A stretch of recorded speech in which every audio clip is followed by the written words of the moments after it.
Well, a very good evening to you all out there. I hope you've had a marvellous day. And today, I promise 100% that I will not mention the weather. So, welcome to Technoclub. I am Jack, as always, and with me, as always, is Dan, Hello, everybody. who is my partner in crime when it comes to talking about the weather, which we're not going to do.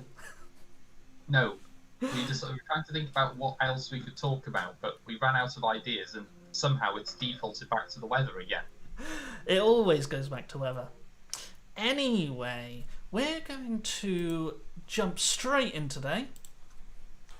And let me load that up in the background. So, remember that if you want to follow along with the live stream, you can always visit bit.ly/technoclubs. Let me pop that in chat. Where you can find our wonderful little resources website where we have all of our past live streams and we post our upcoming live streams, and you can find out all about the clubs. The clubs have just started for this term. We had the first Monday Technoclub yesterday, and I like to think it went pretty well, and if you are watching along, I hope you enjoyed it. And we've got Dan's Wednesday Technoclub on, funnily enough, Wednesday. Yeah, tomorrow. So if you're part of that, I hope you're looking forward to it.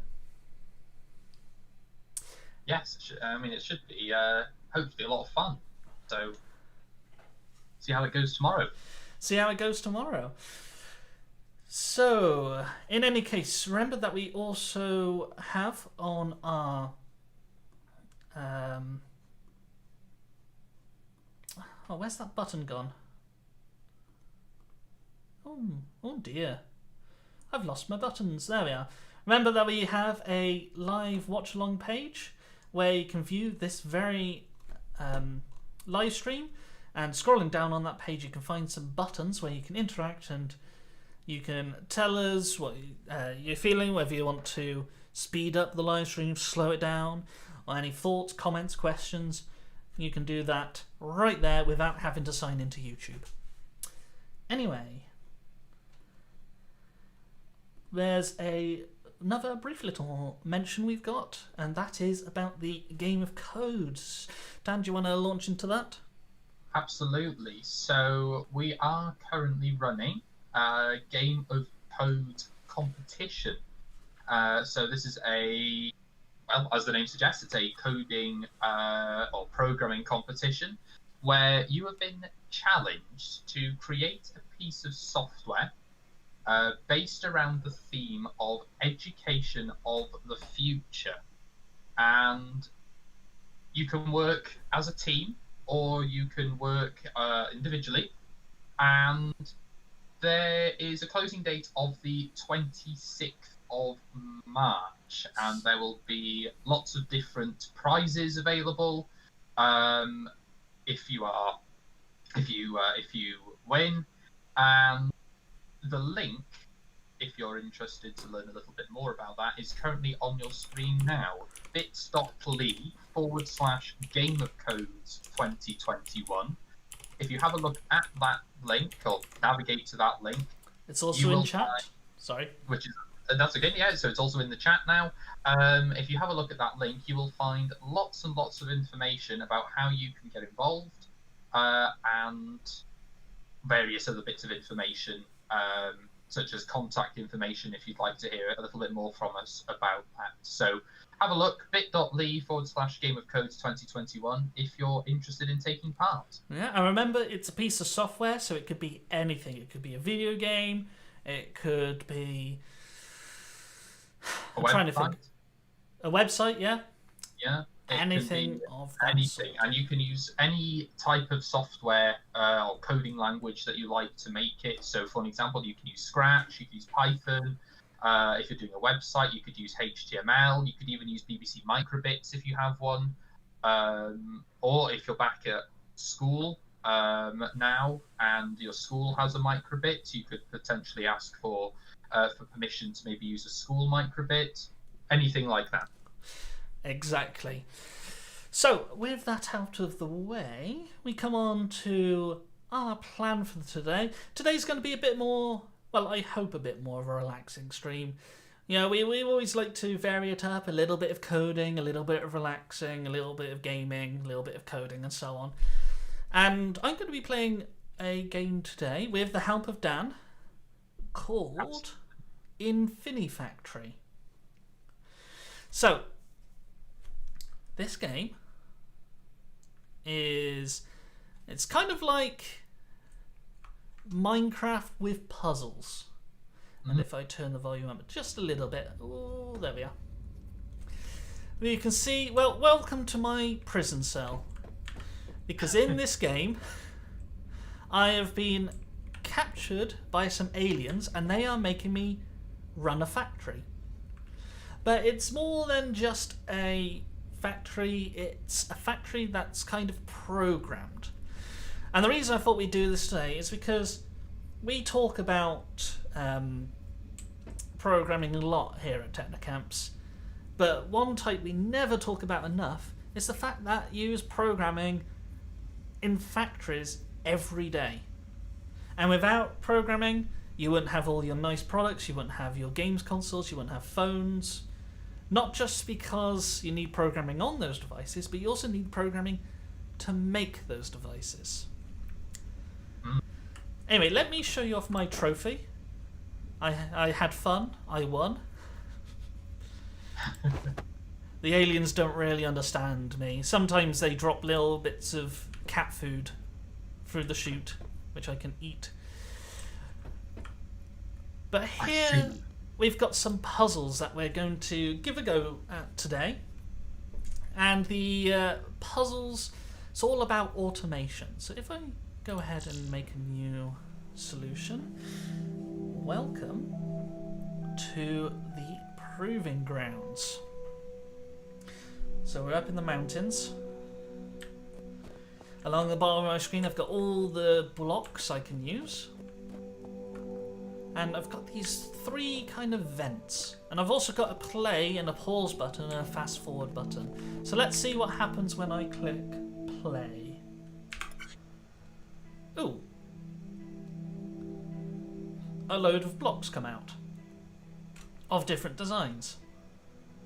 And they don't seem to be stopping. I don't think this factory's working, Dan. No, it doesn't appear to be working particularly well, does it?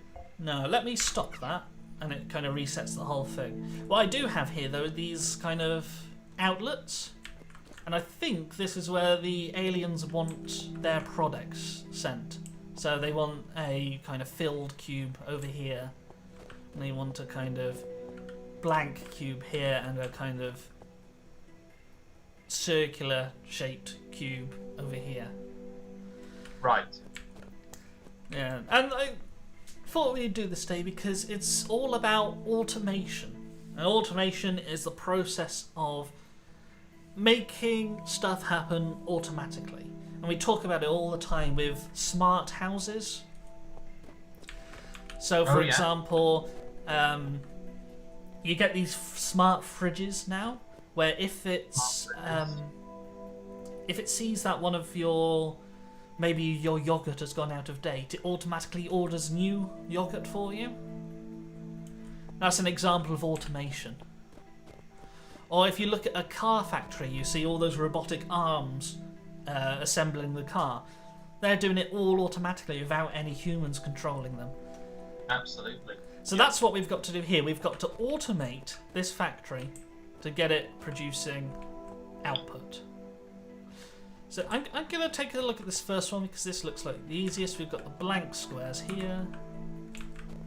And if I place a conveyor belt, I can run a conveyor belt all the way along over to the output. And when I press go, there we are. So I've got this output sorted.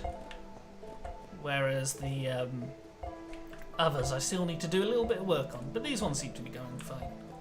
Mm-hmm. Yeah, looks pretty good. Yeah, So my screen is just catching up a bit, but yeah, I can just see the nice conveyor belt has been added for the middle segment, and it's looking pretty good. If I look at the output, I can see that I've reached my quota as well. I had to get 10 of them. Obviously, I've gone more than 10 by now. Oh gosh, that's snuck up behind me. Let's reset that because we've got these other two outputs to sort now. I can fly, by the way. Oh, that's so very similar to Minecraft then. Very similar to Minecraft.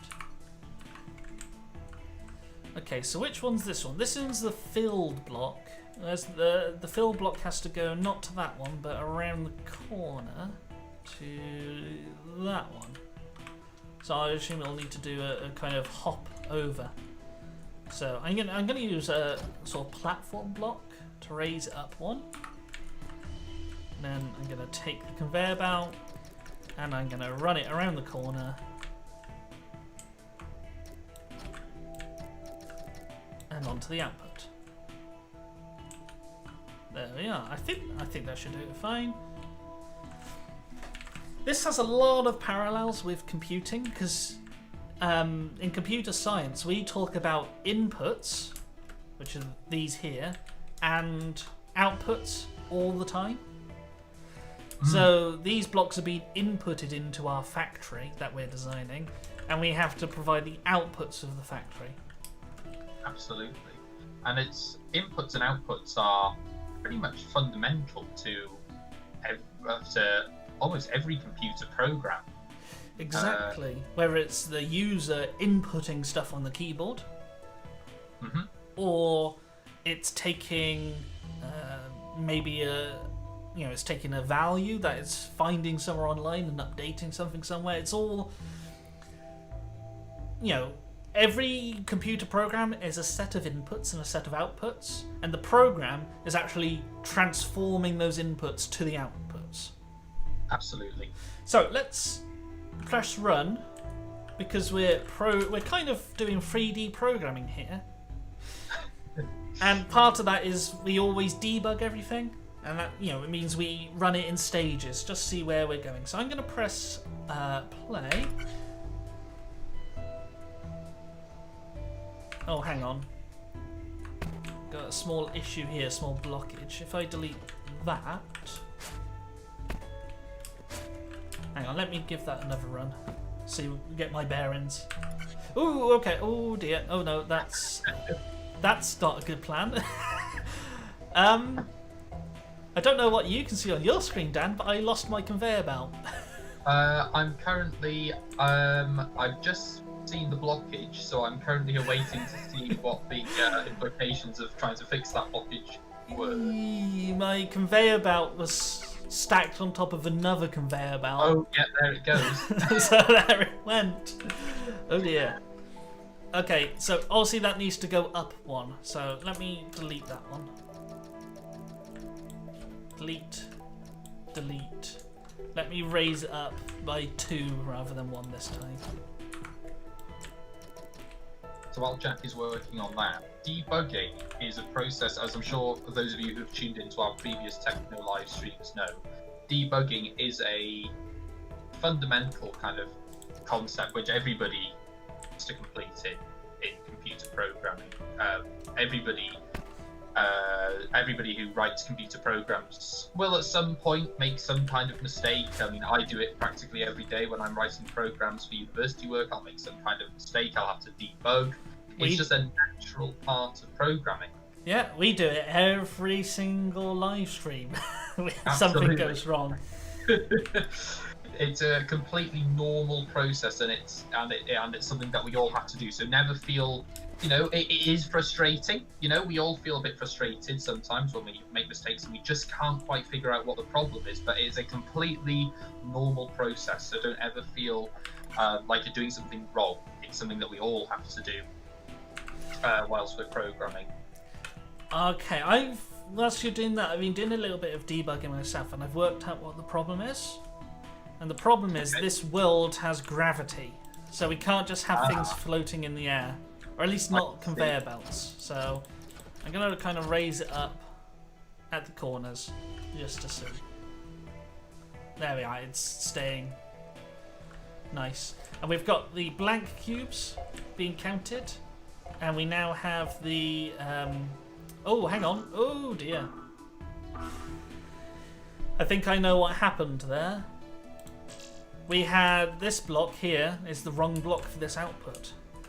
And it happened because these ones were stacking up and spilled over onto this conveyor belt. So that's what caused the issue.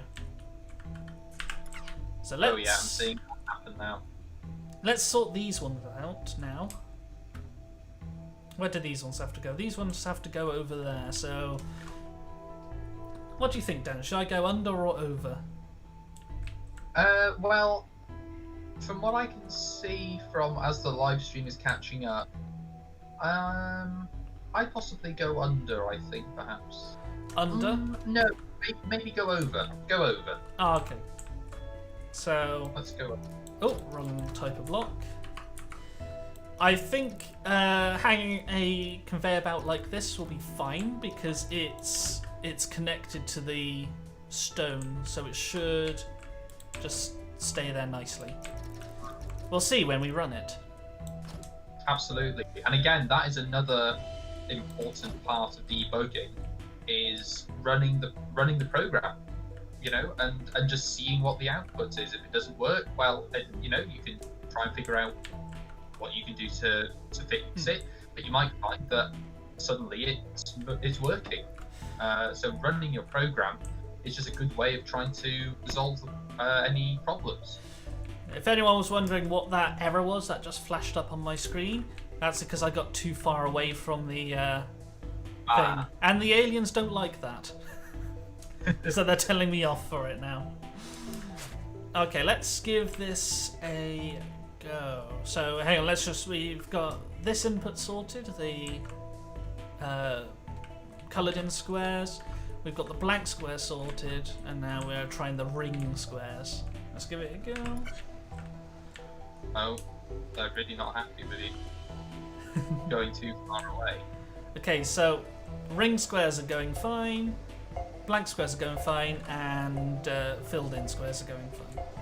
Excellent. Marvellous. Just need to wait for 10 to arrive in each one, and excellent, we did it.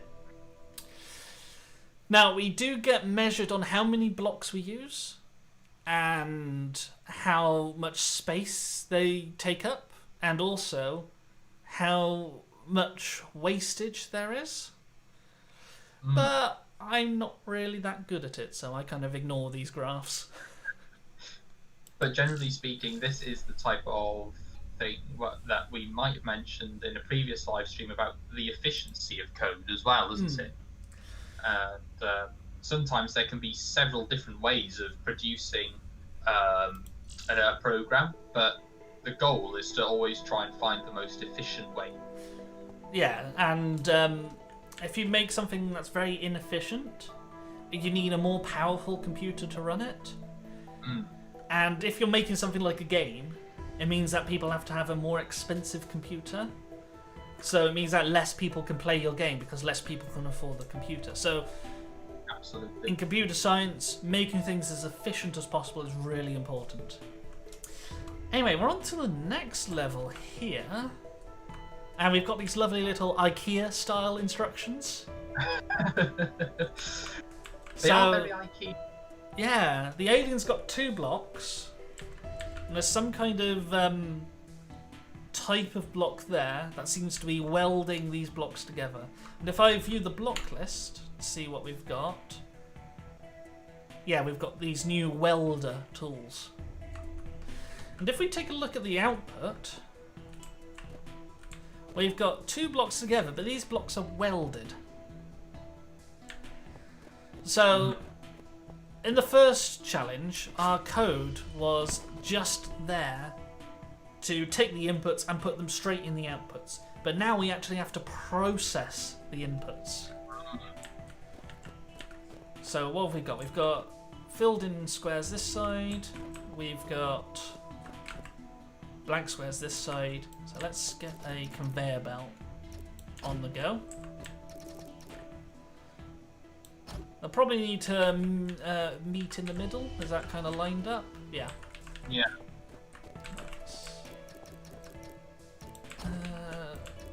Okay, so they meet in the middle. And if I run it... Ooh. Oh, they're having a little bit of a dance about. I see. I'm still the stream is catching up, but I am awaiting. I don't to see think it was ultimately fully successful, but it's because we haven't done any welding actually. So let's get our new tool, the welder, and the welder works if we can face it on the right way. Yeah, I'm looking at the results here.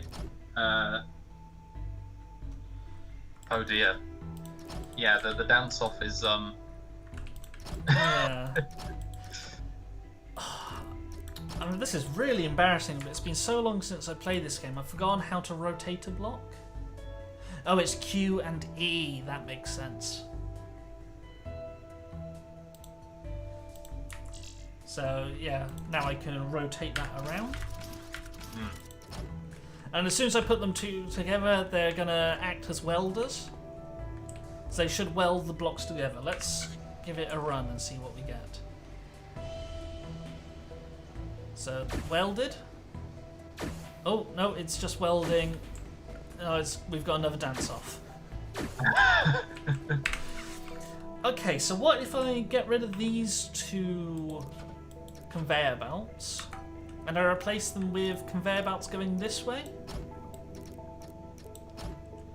So they come onto this square, they get welded, and then they carry on going that way. Yeah. I can't get the hang of these flying controls either because I keep thinking they're Minecraft flying controls, but they aren't. Okay, so they get welded, then they go off down the conveyor belt, weld down, weld down, weld down. And of course we'll continue this with another conveyor belt going onwards. But you remember what we said about efficiency? I think we can kind of cheat the game a little bit here. From what I remember, when things are welded together, they only one of them needs to be held up. Right, okay. So if I delete one of these conveyor belt rows... Oh, I see. So the gravity won't have an effect on one side, essentially. No. Almost. Because everything stays kind of block-shaped, there's going to be no tilting over. That's it. So if I run that...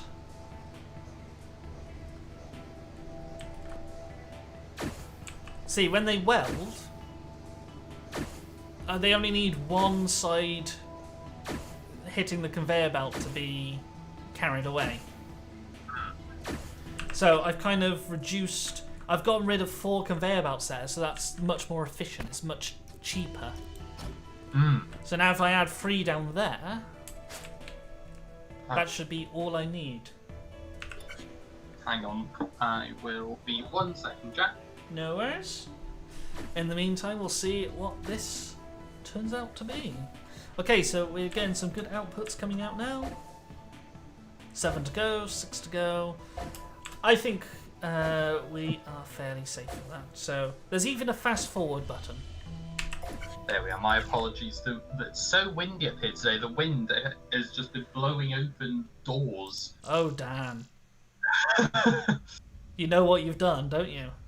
I mentioned the weather. You've mentioned the weather. Curses. We broke our promise.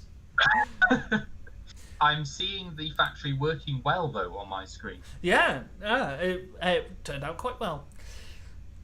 We've now got the welder blocks.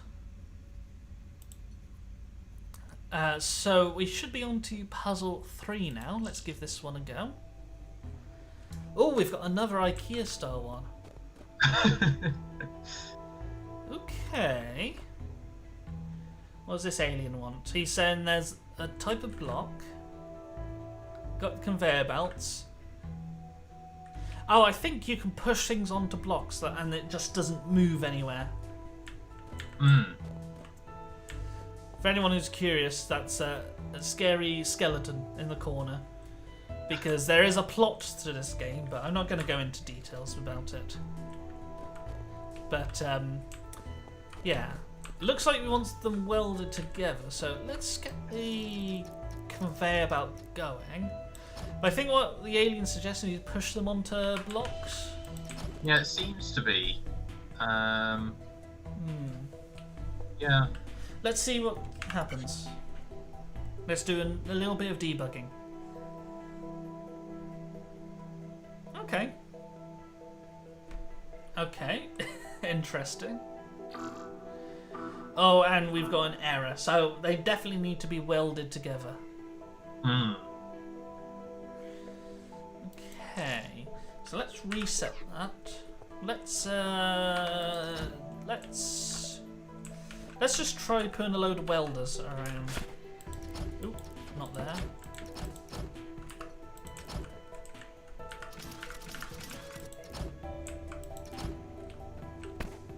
Yeah, I can see here. Yeah. So what they should do, if my thinking is correct, they'll be pushing blocks onto this kind of table area. The blocks, first block ends up there, and it gets pushed along and pushed along. And whilst it's getting pushed along, it's getting welded to the ones that follow behind it. Yeah, that seems to be what I'm taking from it as well. Yeah. We'll see. If this goes wrong, it'll be another embarrassment for me.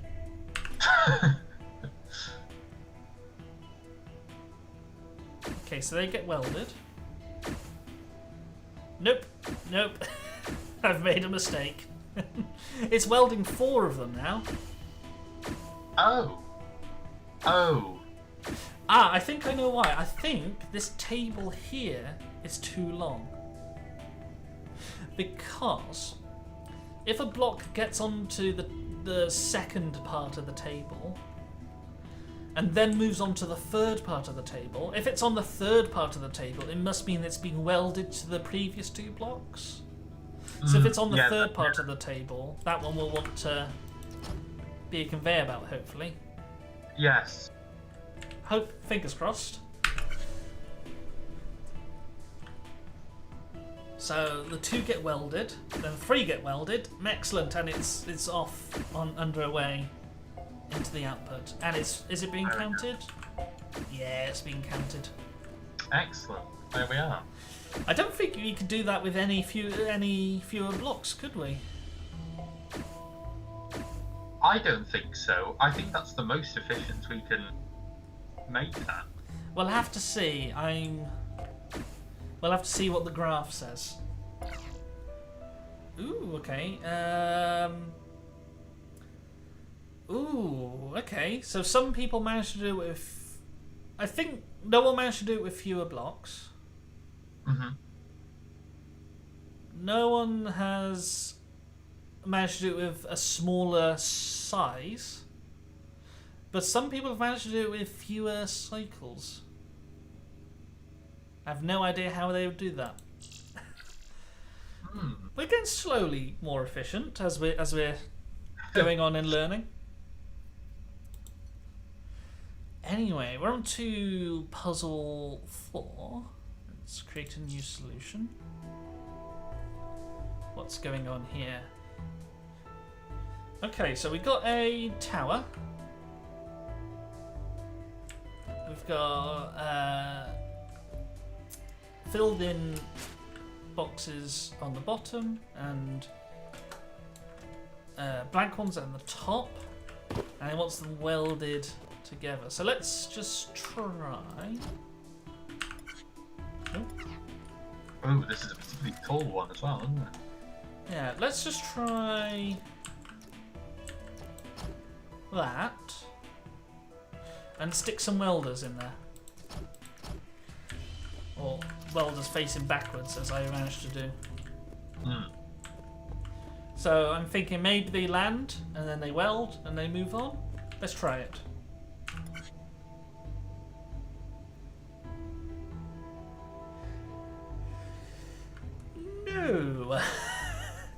no. That's a small disaster. That we're losing blocks over the edge.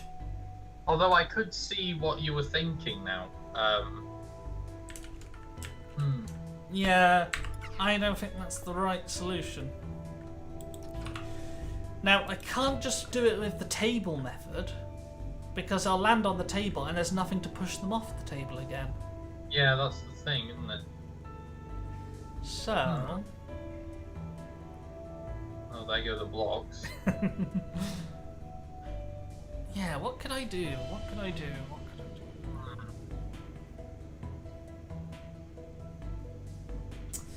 What if...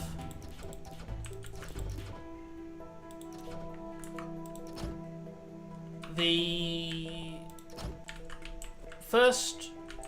filled block lands on a conveyor belt and then goes onto a table. I feel like the table is involved somehow. Yeah.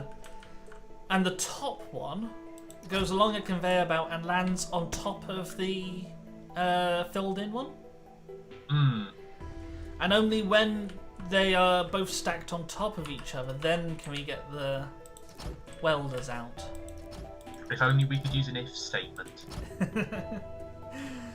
Yeah.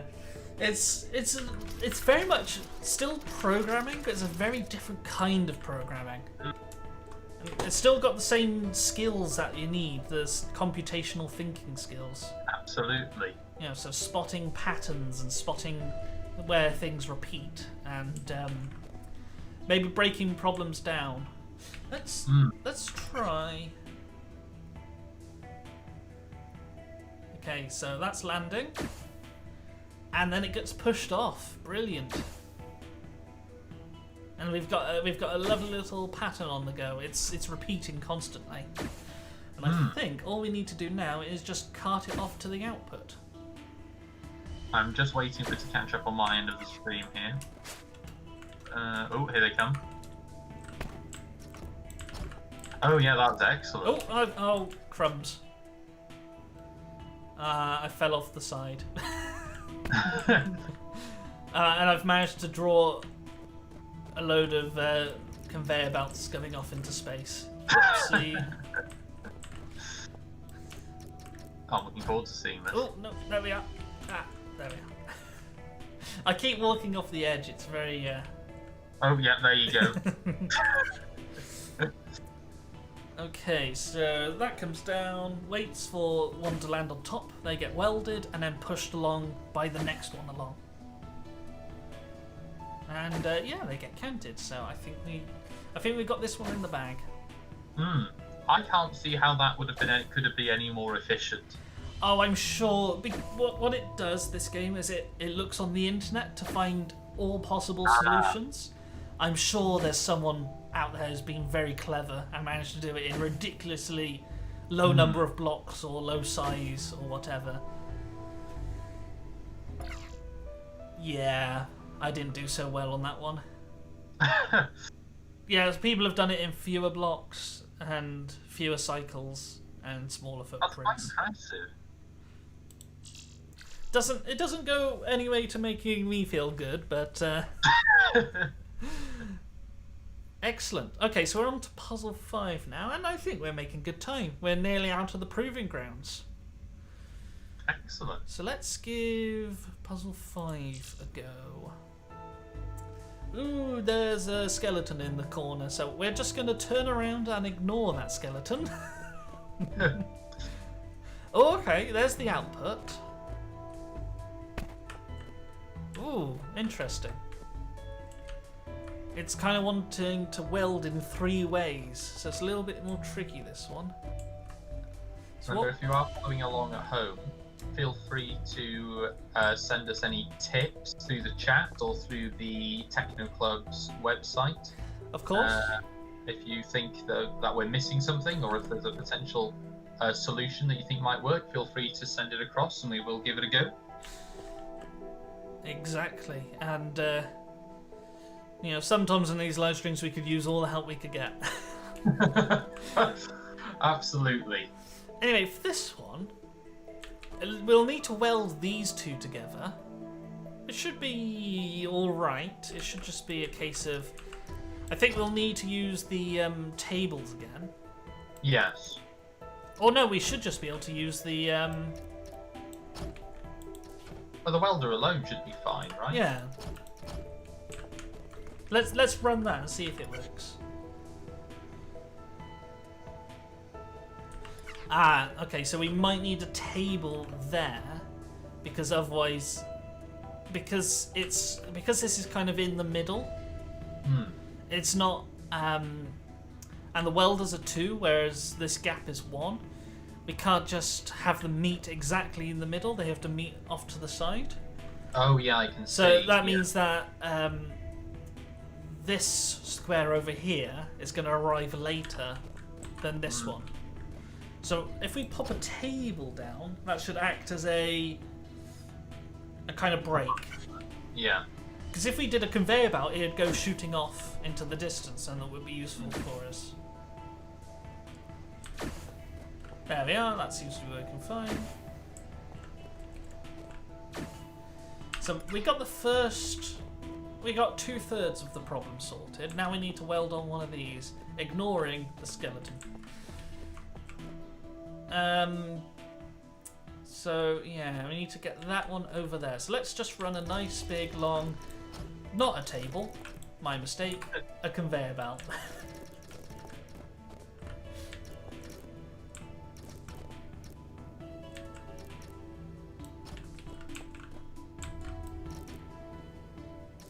Oh, I didn't notice there was another one off in the corner over there. I thought it was looking, I thought it was coming across as being quite a simple, kind of just 2 boxes conveyor belt system until I realised that there was another one off in the corner. A little bit more tricky, this one. I think I've pressed play rather than rotate. I think what we're going to have to do is, because these ones coming out of here, after they've been welded, they arrive early. So I think it's another table situation. Yeah. So if we run that one's coming along. Okay, that's kind of getting there. But I need to move the table back by 1. And maybe pop a table there as well.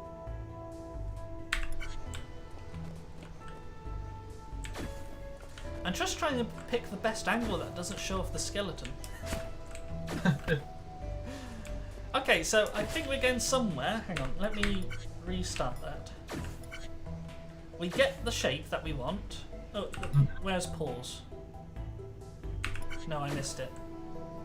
I'm going to try and pause it at the right point to show off. Okay, so we get the right shape that we want there. We just need to get these welded somehow. If we open our block list, we can see that we've got top welders as well. So these weld from the top rather than from the side. I reckon if we use some top welders, so we need one there and there, it should weld them on nicely.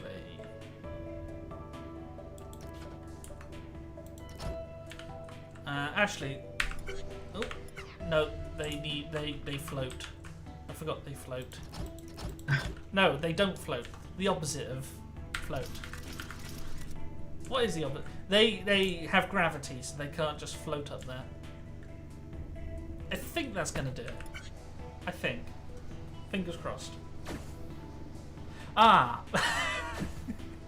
I gotta wait for your screen to catch up there, Dan. See if you can spot my problem.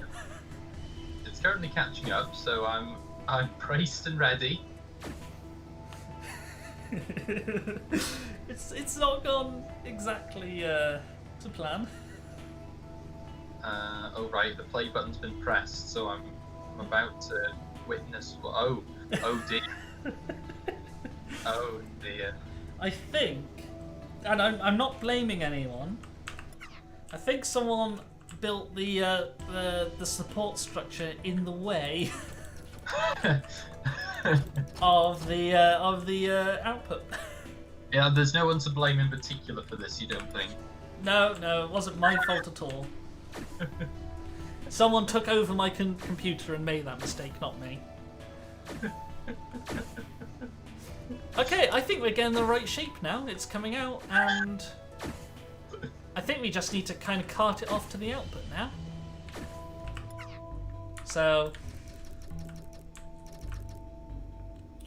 ooh, hang on. We need to go right one, because otherwise it's not going to line up with the output. So if I turn this one around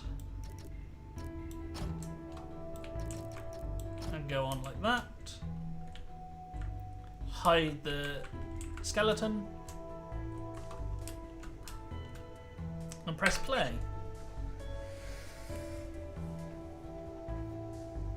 So, you might think, whilst this is going on, what's the point in learning about automation and factories and things like that? And a very good reason is factories are one of the largest users of robotics. So we do lots of robotics at Technocamp. So obviously it's a bit closed down now because of COVID, but Absolutely. we often do lots with Lego robots, and we do lots of programming with Lego robots. And one good use for these robots is in controlling factories. And in fact, on the topic of Lego, they don't really have any humans in Lego factories. It's all robots, and they have these big, massive robots carrying tubs full of Lego that go up and down alongside the brick making machines, and they cart the Lego away. So, yeah, it's a very interesting point, because it's very rare now, especially if you are, flicking through programs on TV, or if you're flicking, if you're seeing documentaries online about various different manufacturing processes and things.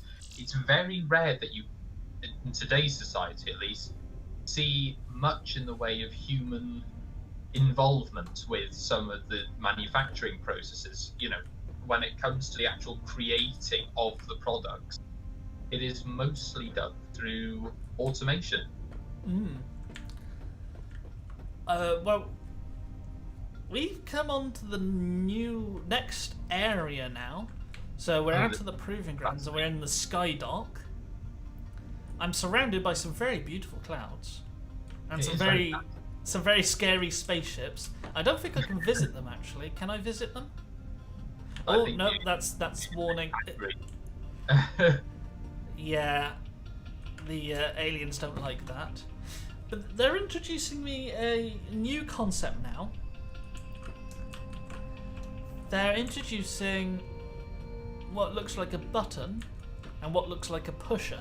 And if that button, gets touched by something, it kind of activates this pusher, but only if there's a wire going between them.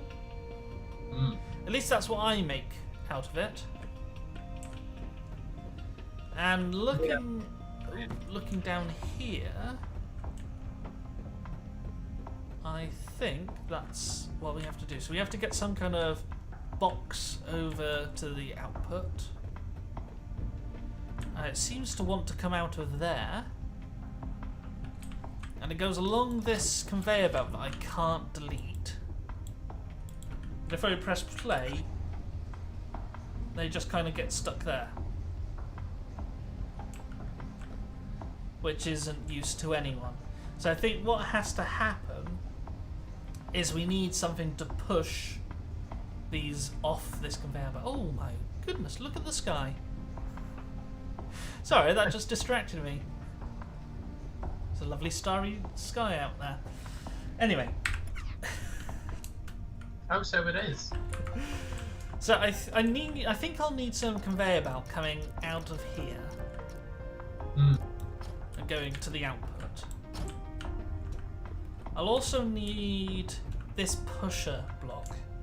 So we've now got a sensor and a pusher and conduit, which is going to be some kind of wire, I assume.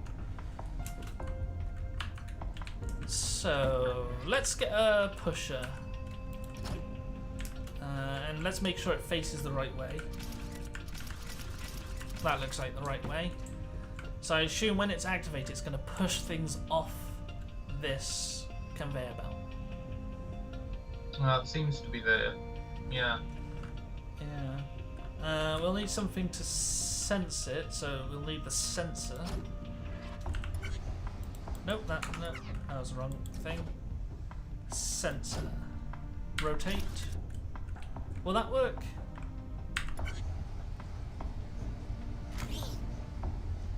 Ooh, okay, that didn't work.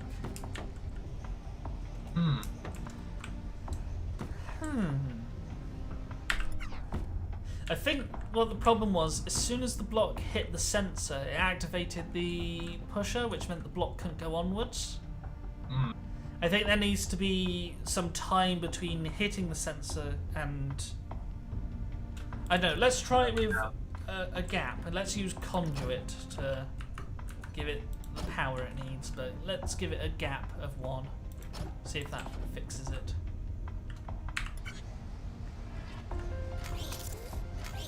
There we are. So the one following on, you know, the second one, is the one that activates the sensor. How are we doing? 3, 2, 1, go. There we are. Yeah, so that was a nice simple one, that one. And we got 3 new blocks. We got the sensor, the pusher, and the conduit. So let's give puzzle 6 a try. How were the graphs looking for that one? Were they looking okay? Not so good. There's another skeleton over there, which is a bit depressing. So let's let's move on quickly and just get the conveyor belt coming out, so we can ignore the skeleton. Okay, so we've got 3 outputs here, and it looks like all of these will need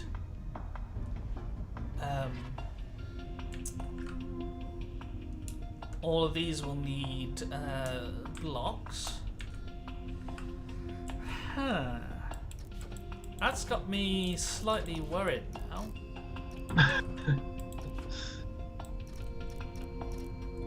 Ooh, that is a tricky one. Yeah, so I think what we'll need is 3 conveyor belts. If I can get the 3 conveyor belts going,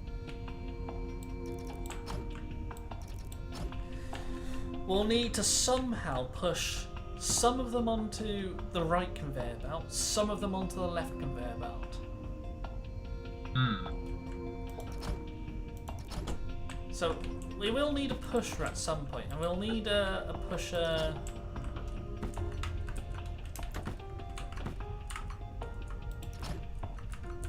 here, maybe?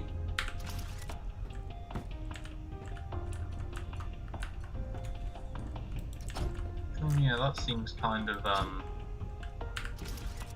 seems like a good solution. I hope. We'll definitely need a sensor at some point to activate the pusher. Let's see if this works in getting at least half the blocks onto the second conveyor belt. And if it works, we can kind of repeat that process for the third conveyor belt.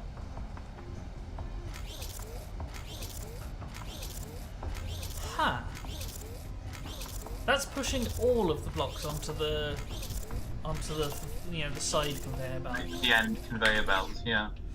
So maybe if I pull the same trick as before and sort of increase the space between the sensor and the pusher, maybe it'll give some time for some others to sort of sneak through the middle. Oh yeah, that's a good idea. Nope. Okay. Nope. Well, would you require another pusher down the bottom, perhaps? What do you mean? So you could have one pusher at the top, Hmm. and then potentially you could have another pusher at the bottom if it's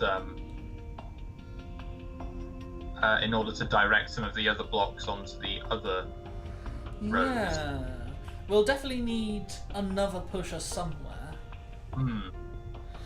But let's use our computational thinking skills and let's decompose this problem. Oh yeah. Let's keep it to just trying to get one pusher working. So I've tried it with a gap of 2. Maybe I should try it with a gap of 3. I'm thinking that with this gap, it definitely gives the, a block will be in the middle before the next one gets pushed, so it won't be activated.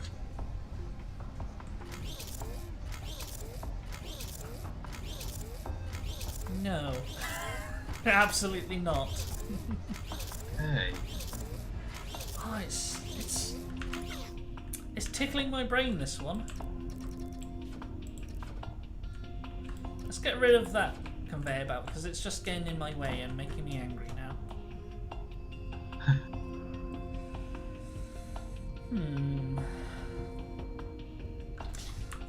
Let's get a pusher going. At the very least.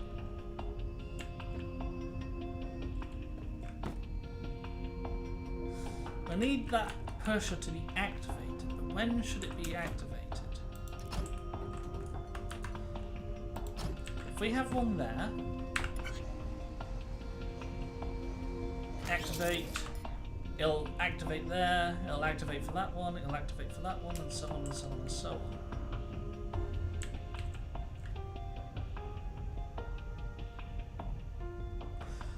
Ooh, I think we're going about this the entirely wrong way.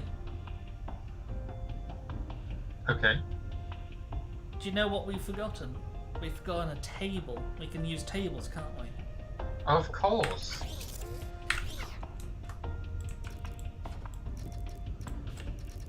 So, if we kind of have a table there. Sorry, skeleton. Ignore me. We'll push all 3 of them onto the table. And then maybe... Yes! Oh, I've got it. Oh, I'm so chuffed. No, that's play. I need to rotate. Rotate. So, what I'm thinking, Dan, is blocks get pushed onto the table. So they get pushed onto that one, then onto the next one, and then onto the next one.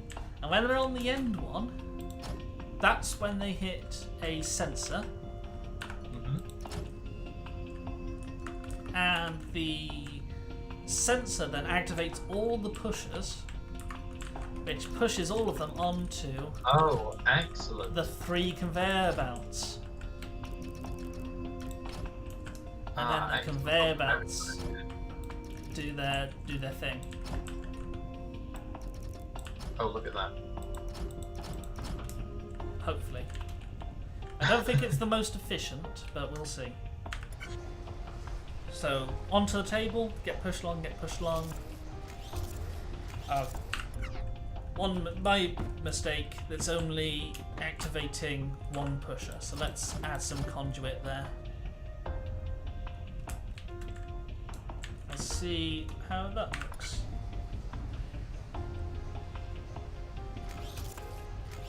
No, it's still only activating 1 pusher.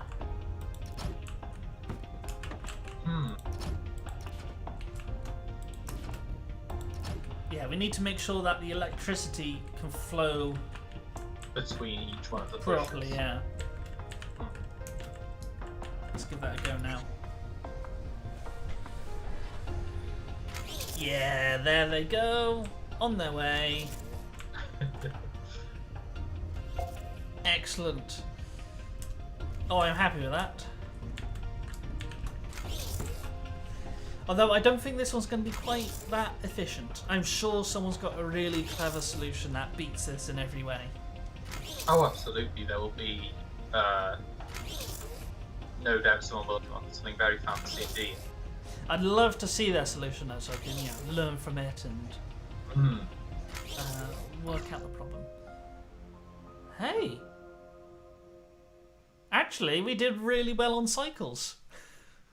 Oh, brilliant. Didn't do so well on footprint. We could have made it a bit smaller, and we could have used fewer blocks. But overall, we did pretty good. Okay, so we're coming up to 25 past now. We've got a new puzzle called Shuttle Propulsion Units. No idea what that means, but we'll take a peek at it, and if I can solve it in 5 minutes, I'll be happy. We'll have a go at it. If it's a little bit too complicated, then maybe not. Okay, so we've got 2 types of outputs. One, well, it's got 3, and the other's got 2. You know what? That seems too complicated for me. Yeah, I'm out here. I'm going back to my cell where I can enjoy my pellet food. And where's my trophy gone? There we are. I've got my trophy. Let's pop it in the sink where it belongs. Or the food tray. There we are. So, that's pretty much it from today's live stream. We're finishing off a little bit early, but I'll be honest, I'm starting to get a little bit of a headache thinking about all these puzzles. But these kind of puzzles are absolutely great for picking up computational thinking skills. Because they're all about trying to break down a problem so you can, work out a algorithm to fix the problem and come up with a solution. That's all inputs, outputs, and so on. So it's a little intro. No, yeah, I believe it was excellent, and I think if I may, Jack, before we wrap up today's live stream, just to remind everybody once again about our Game of Codes competition. So if you did join slightly later after the intro, this is just a quick reminder. The link is currently still in the chat for anybody who is interested. Exactly, and it's up on screen as well. It is indeed. So we are running, Technocamps is running a competition called Game of Codes, which is setting you all the challenge of creating a piece of software themed around the idea of the education of the future. So any type of software that you like, it can be a game, it could be a website, it can be an app, a quiz, or an animation, and you can use any type of coding language or programming language or any type of software that you like to create your piece of software. So you could do something in Scratch, you could do something in Python, you could do something in HTML if you're using a website, or you could even use something like a BBC microbit. Anyone who is interested and who wants to sign up, the link is on the screen now. The competition is open until Friday, the 26th of March. So you've still got quite a lot of time, just over a month, to get your submissions in. And you can submit an idea either as a team or as an individual. And there's lots of information available on the bit.ly/Game of Codes 2021 website link, or you can find information as well on the Technocamps website if you are interested. And the link is there to sign up as well. So feel free to have a look. Marvellous. Cheers, Dan. I'd like to remind everyone to stay tuned for next week's activities.